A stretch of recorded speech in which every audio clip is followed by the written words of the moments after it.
Irmãos em Cristo, vivemos na atualidade situações de intensas mudanças em nosso planeta, pois que temos observado mudanças ocorrendo no clima, na economia, na política, em diversos setores da humanidade, prenunciando assim o fim de um ciclo e o iniciar-se de uma nova era.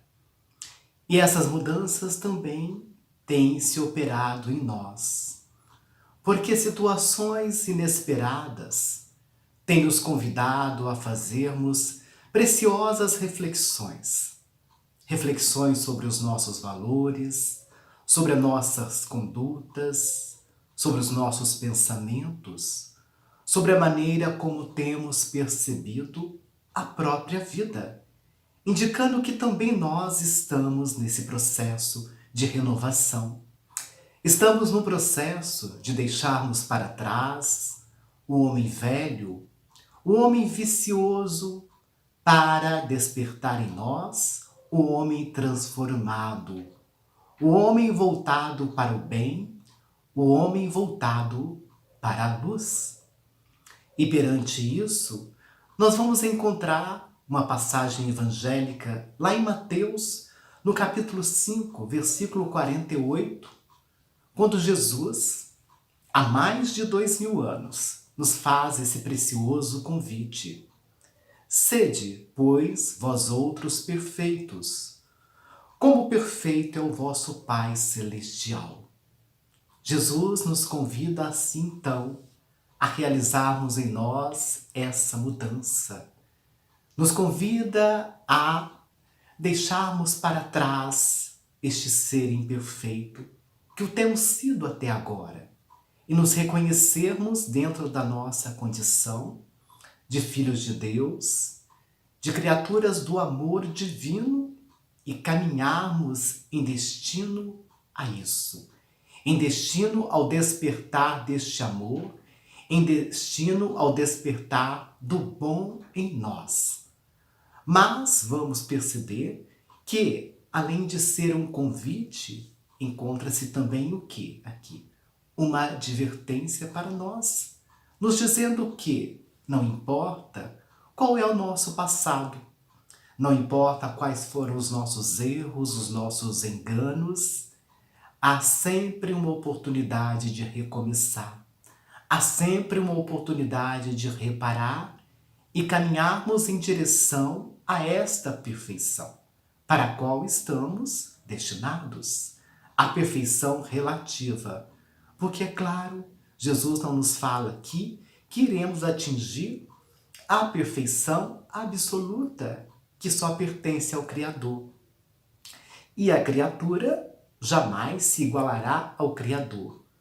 Mas todos nós vamos caminhando gradativamente, seja de forma consciente, seja de forma inconsciente, estamos caminhando gradativamente para essa conquista. Porque o tempo todo a vida vem nos ofertando oportunidades para mudanças.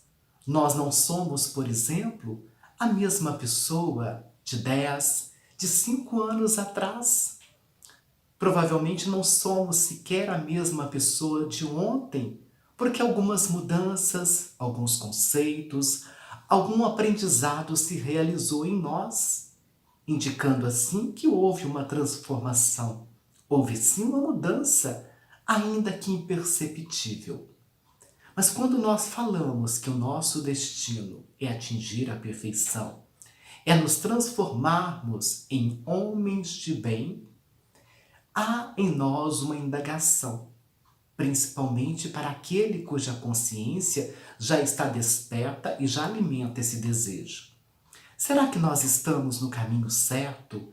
Será que nós estamos agindo de acordo para atingirmos esse desiderato e nos transformarmos desta maneira neste homem bom que Jesus, que o Pai tem esperado de nós há tantos e tantos séculos? E às vezes chegamos a perguntar então, será que eu estou na religião adequada para isso? Será que eu estou tendo a filosofia de vida que me permite essa conquista? Será que as minhas atitudes, a minha maneira de pensar e mesmo de sentir está de acordo com isso?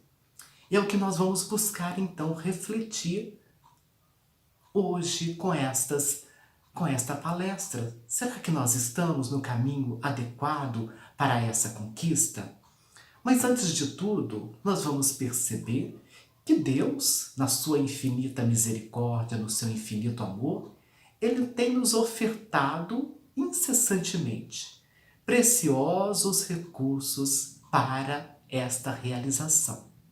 Preciosos instrumentos para que a gente possa reiniciar, para que a gente possa fazer essa mudança em nós e retornar à sua casa, o qual Ele tem nos esperado desde o momento da nossa criação. E alguns desses recursos, alguns desses instrumentos, nós já conseguimos entender e perceber. Daí a importância também de sabermos aproveitá-los. Alguns, devido a nossas limitações, as nossas percepções ainda tão acanhadas, nem sempre nós conseguimos sentir.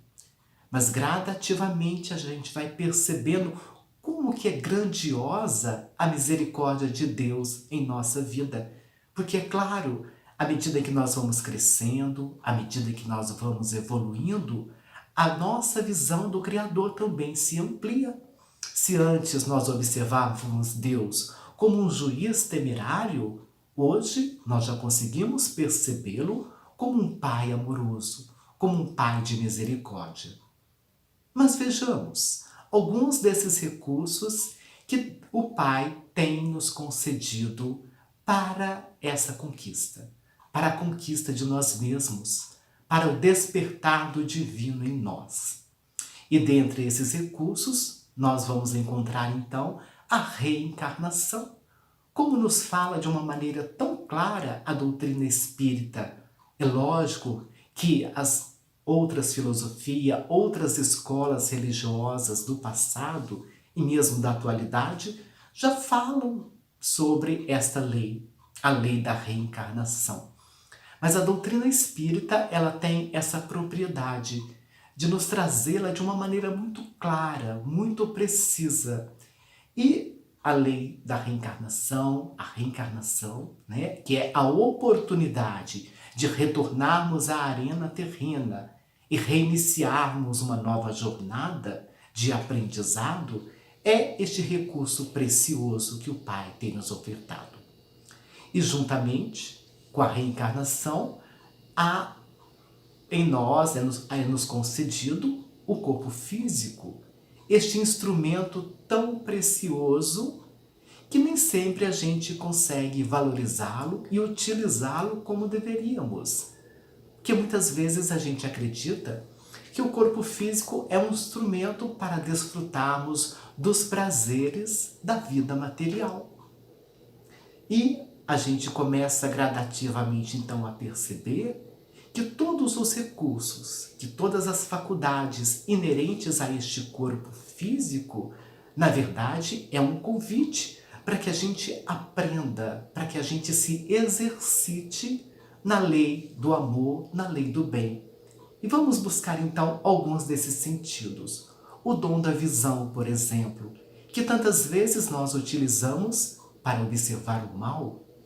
A visão é um instrumento precioso para a gente observar as maravilhas do universo que o Pai, esse Criador de bondade, nos oferta, que recreia a nossa visão, que tanto nos enaltece, que tanto nos faz perceber como é grandioso o amor de Deus. O dom da audição, que nos permite ouvirmos frases, conceitos tão belos, renovando assim o nosso ser, renovando assim a nossa maneira de pensar e nos proporcionando assim tanto aprendizado. O dom da fala, que nos permite expressar os nossos sentimentos, os nossos pensamentos, que nos permite auxiliar o outro quando nós podemos doar um pouquinho de nós, um pouquinho daquilo que nós já conseguimos assimilar de conhecimento. E a gente sabe que quando nós ajudamos o outro, nós estamos ajudando a nós mesmos. O dom da locomoção, que nos permite percorrermos tantos caminhos e extrairmos de cada caminho, de cada lugar, um aprendizado. A reencarnação, através então da convivência também com o outro, das situações muitas vezes desafiantes que ela nos oferece, nos concede também o aprendizado com isso. Porque hoje a gente percebe que as situações desafiantes é aquele instrumento precioso para aprimorarmos a nossa intelectualidade, para aprimorarmos a virtude da perseverança na convivência com o outro, com irmãos muitas vezes difíceis. Nós temos a oportunidade de aprimorar a virtude da paciência, da tolerância e do perdão, e irmos adquirindo assim também, é claro, o autoconhecimento, o conhecimento de nós mesmos.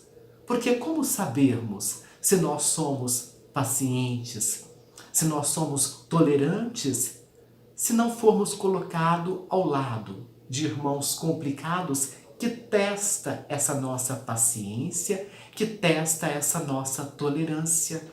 E isso tudo, então, vai vindo ao nosso encontro para que a gente possa ir buscando o nosso autoaprimoramento. E perante isso, há uma questão no Livro dos Espíritos, que é a questão 919, quando Kardec faz a seguinte indagação: qual o meio prático mais eficaz que tem o homem de se melhorar nesta vida e de resistir à atração do mal? E o Espírito de Verdade traz a seguinte resposta: um sábio da antiguidade vô-lo disse, conhece-te a ti mesmo. A gente sabe hoje que o autoconhecimento é esta chave preciosa para trabalharmos o nosso mundo íntimo.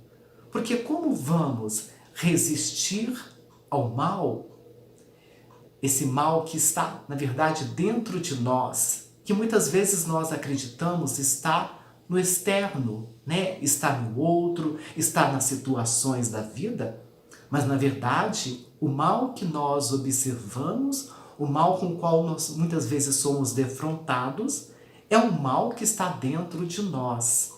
E o autoconhecimento, ele nos dá esta oportunidade para sabermos isso.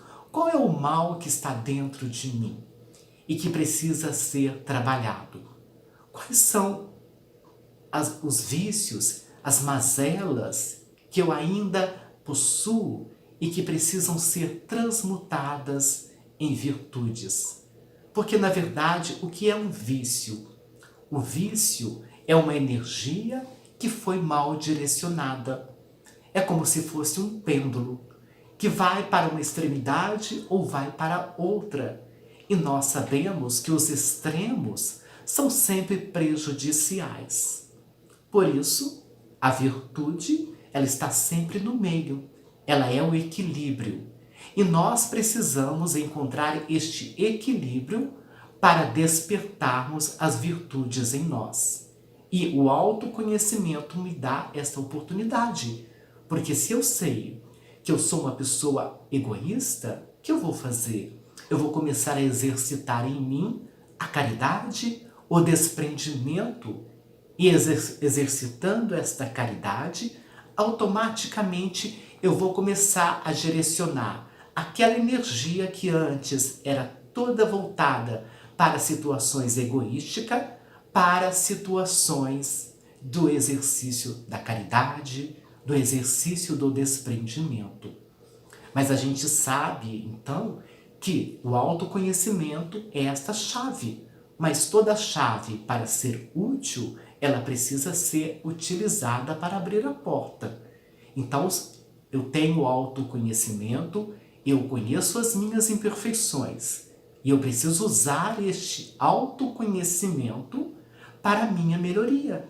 Porque sabemos que muitas vezes nós caímos naquela situação acomodatícia de dizer assim, eu sou assim mesmo. Né? Há pessoas que falam assim, eu nasci assim e vou ficar assim, eu vou morrer assim. Né? Não há nenhum desejo, nenhuma vontade ali de melhoria. E nós estamos no momento para realizarmos esta mudança. Não podemos mais desperdiçarmos o nosso tempo com ilusões. É preciso despertar que o verdadeiro objetivo da vida é esse, é realizarmos a nossa melhoria interna. Não estamos aqui para desfrutarmos dos prazeres fictícios, não estamos aqui simplesmente para angariarmos valores transitórios. Podemos tê-los sim, podemos vivenciar algumas situações de prazer no mundo, mas esse não é o objetivo da vida. Nós costumamos dizer que muitas vezes nós nos comportamos como aquela pessoa, né, que adentra um supermercado, por exemplo, e ela vai ali para comprar um gênero alimentício, um arroz, por exemplo. Mas ao passar pelas prateleiras, até chegar àquela prateleira do arroz, ela se distrai com outros produtos e acaba assim buscando comprar aqueles produtos e esquece do objetivo que a levou ali naquele supermercado, que era comprar o quê? O arroz que lhe estava lhe faltando em casa. Então, muitas vezes, perante a vida, nós cometemos este engano, nos iludimos com os prazeres, com as facilidades da vida e esquecemos qual é o verdadeiro objetivo de estarmos aqui, que é conquistarmos os verdadeiros valores, que são os valores espirituais. E lembramos então que a reencarnação, a oportunidade de retornarmos à arena terrena, como a que estamos tendo hoje, é este recurso que Deus nos ofertou para essa conquista. Um outro recurso, um outro elemento que podemos citar aqui, que a misericórdia divina nos oferta, são aqueles grandes missionários que têm vindo ao nosso planeta, que têm sido enviado por Deus de tempos em tempos ao nosso orbe para impulsionar a humanidade na sua evolução. São missionários que despertam em nós novos conhecimentos, que retiraram o véu que obscurecia a nossa visão e nos leva a perceber assim verdades antes desconhecidas.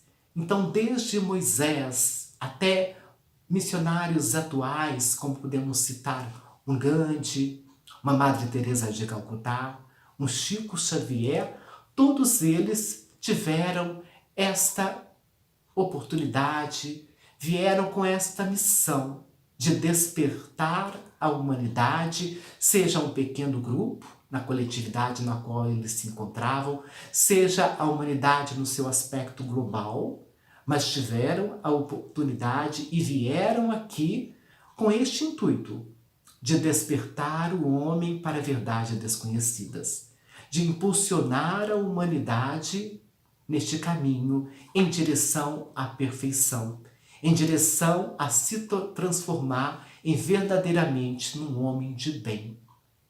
E nós, como individualidade, também temos os pequenos missionários à nossa volta.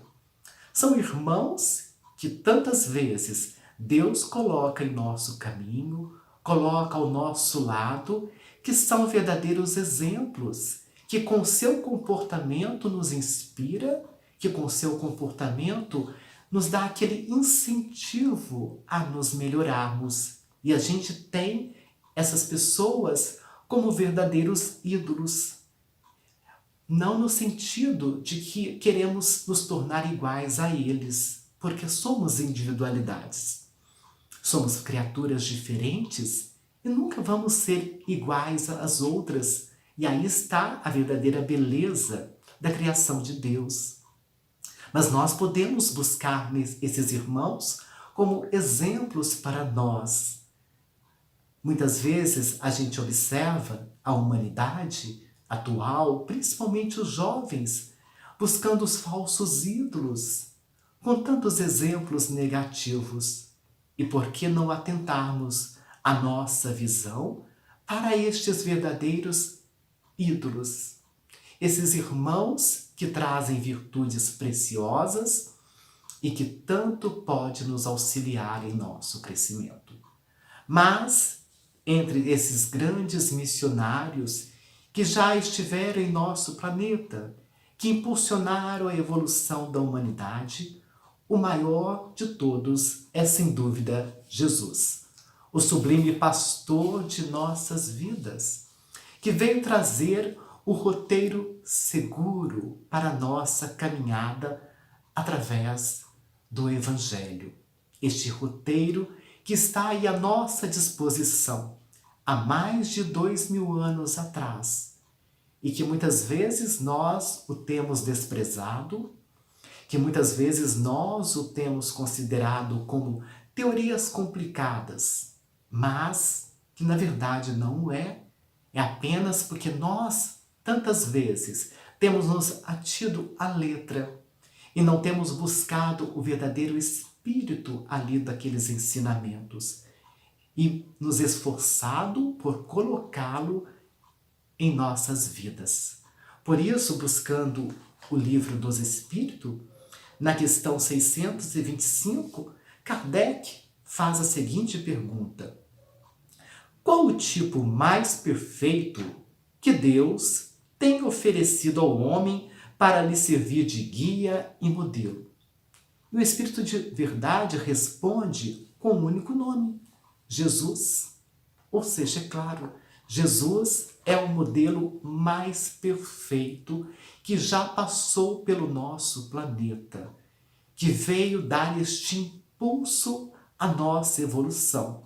E exatamente por isso que a história se divide em antes e depois da sua vinda. Porque antes era o quê? A lei do olho por olho, dente por dente. Era a lei do revide. Jesus transforma a história, trazendo a lei do amor, a lei do perdão.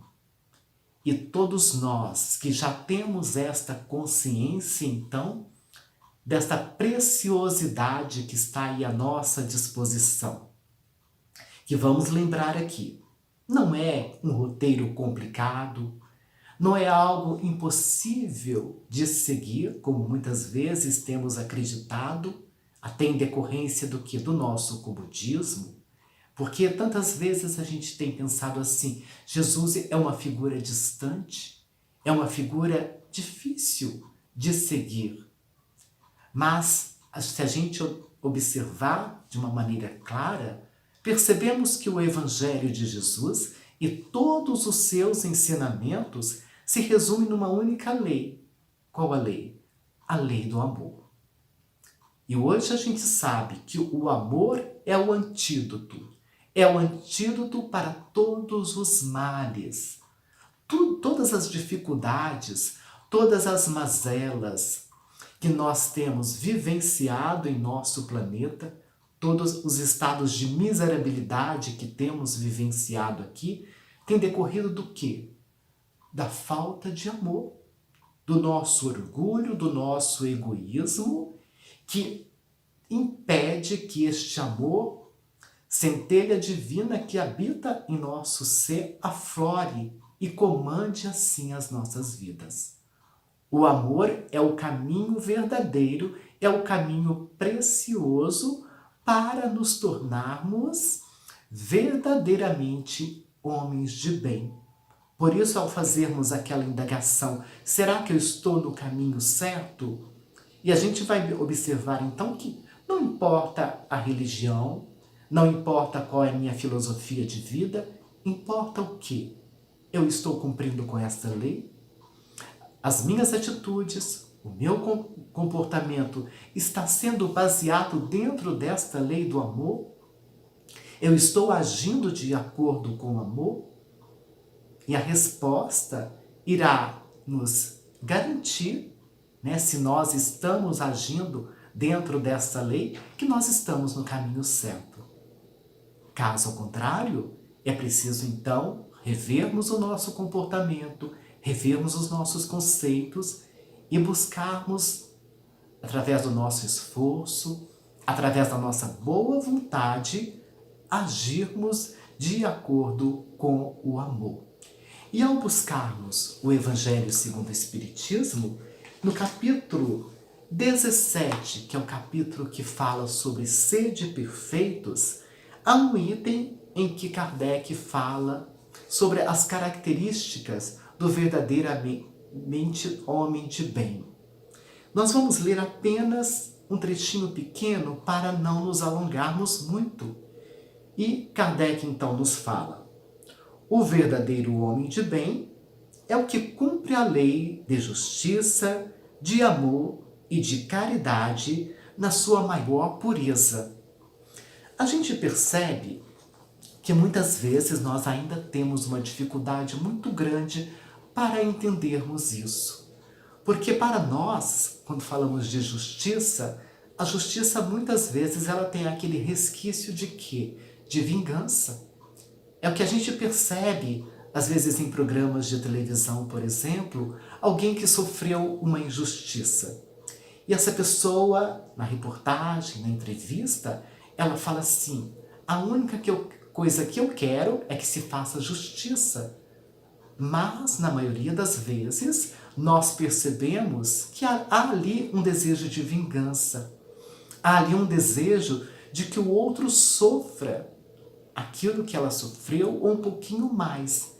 Nunca há um desejo assim de que aquela pessoa se transforme, de que aquela pessoa desperte para a luz, para a verdade. Então nós ainda confundimos quase sempre justiça com vingança.